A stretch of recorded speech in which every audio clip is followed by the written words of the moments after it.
మనసులు అర్థం చేసుకునేందుకు ఇది మామూలు ప్రేమ కాదు. ప్రేమ కాదు, ప్రేమ కాదు, ప్రేమ కాదు, ప్రేమ కాదు.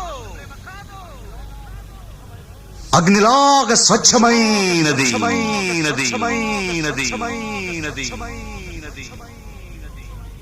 గుండెల్లో గాయమేమో చల్లంగా మానిపోయి మాయ చేసే ఆ మాయే